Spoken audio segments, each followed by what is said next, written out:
Hello दोस्तों, आज की स्टोरी है पिता के हाथों के निशान। उम्मीद है यह स्टोरी आप लोगों को बहुत पसंद आएगी।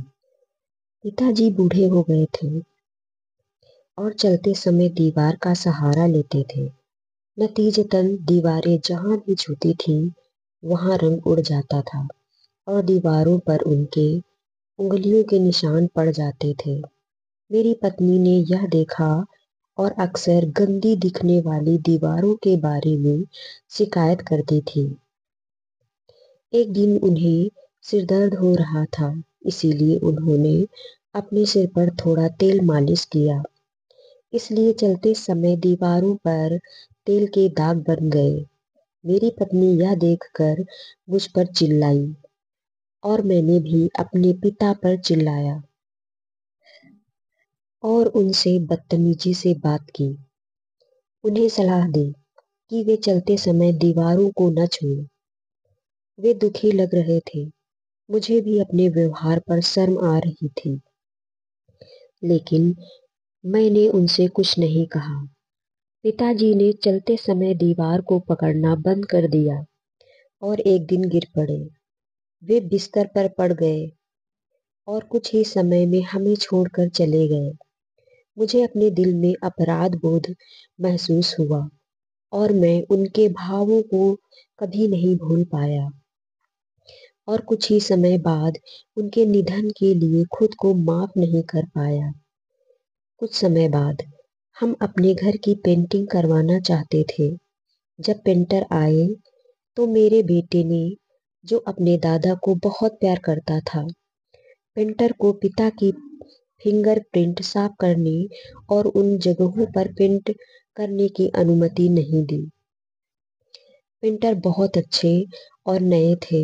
उन्होंने उसे भरोसा दिलाया कि वे मेरे पिता के फिंगरप्रिंट्स, हाथ के निशान नहीं मिटाएंगे, बल्कि इन निशानों के चारों ओर एक सुंदर घेरा बनाकर एक अनूठी डिजाइन बनाएंगे।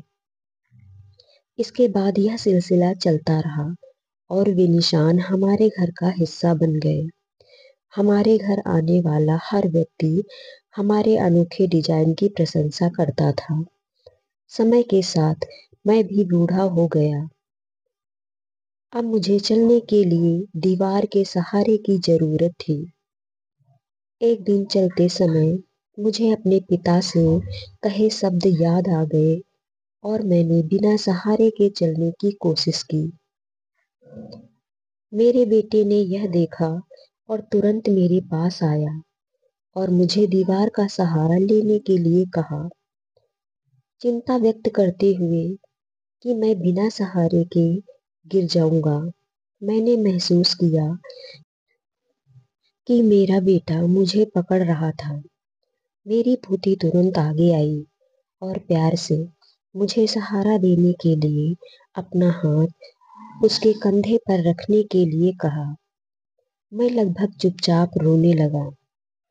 अगर मैंने अपने पिता के लिए भी ऐसा ही किया होता तो वे लंबे समय तक जीवित रहते। मेरी पोती मुझे साथ ले गई और सोफे पर बैठा दिया।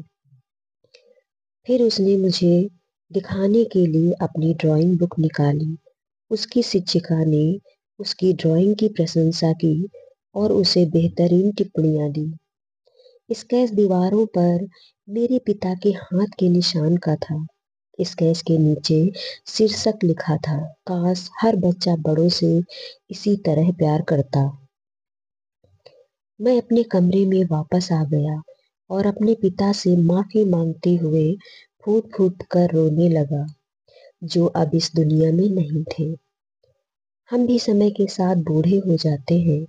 आइए अपने बड़ों का ख्याल रखें और अपने बच्चों को भी यही सिखाएं। तो दोस्तों, ऐसी ही शिक्षाप्रद कहानी सुनने के लिए हमारे चैनल को सब्सक्राइब व वीडियो को लाइक एंड शेयर अवश्य करें। धन्यवाद।